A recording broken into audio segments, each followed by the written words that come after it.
Hope you had a happy New Year's. Today I'm going to talk about Deadpool 3. And there's just, a few things that I'm going to get into with this film.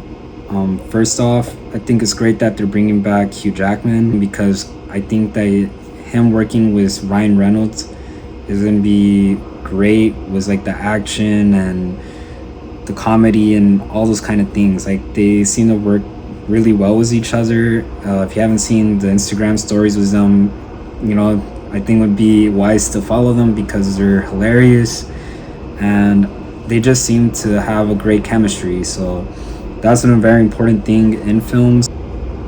So yeah, I think that's what's really gonna sell this film, and just its story too, because I feel like the Deadpool stories have been strong in each film. They have not yet disappointed, and I hope it stays that way, and I hope that this film really blows the audience away, because superhero movies in Marvel have not been doing so great. The same can be said for DC, honestly, but I'm not going to get too into that. I want to focus on Deadpool. So yeah, there's not too much to say about Deadpool 3. We haven't gotten an official trailer yet, as far as I know, and this for good reason. It's to really hype up the film, and I hope that it really lives up to the hype. And yeah, Deadpool is a great character. I think he is very provocative. He's very funny. He is also very violent. He's kind of like a mercenary. I wouldn't consider it too much of a hero, but more as a gun for hire type of character. Kind of like a cowboy in a western movie, especially looking for bounty and stuff like that. That's kind of what Deadpool plays in these movies. There's sexual content as well, so this is not like a film for young kids. I think that's been something that's been confusing to a lot of people, because Marvel movies don't tend to be very adult-like with swearing and violence and sexual scenes. The violence, of course, is expected in Marvel movies, but not to the degree where Deadpool kind of glorifies it and makes big spectacle out of it. It doesn't pull any punches, for sure. So I think that's what people love about the film. And to top it all off is just really being able to have fun with the film, tell a great story, have fun, laugh. The whole thing is a full package.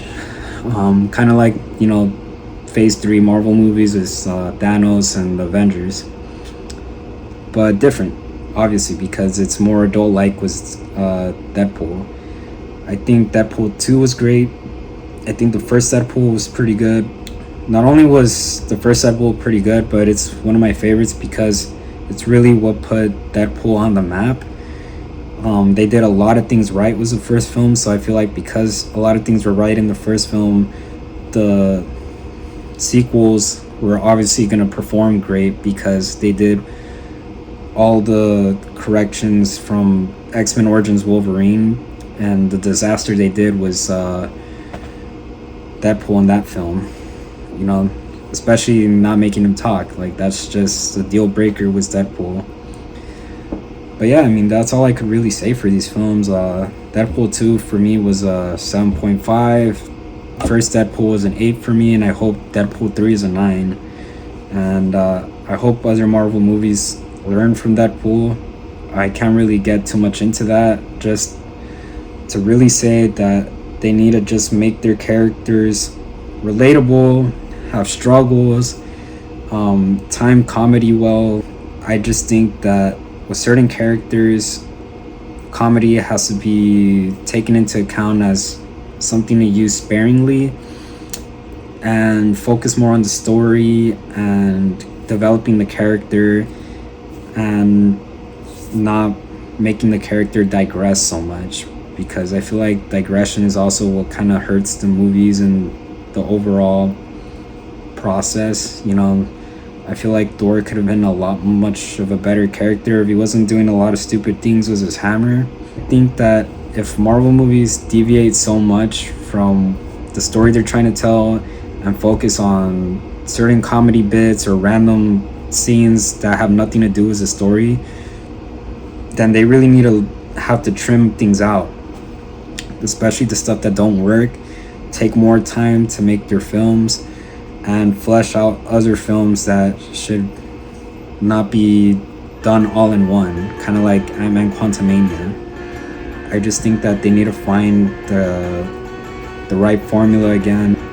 That's all I have for today's video, and thank you for sticking by if you made it this far, and I'll see you in the next one.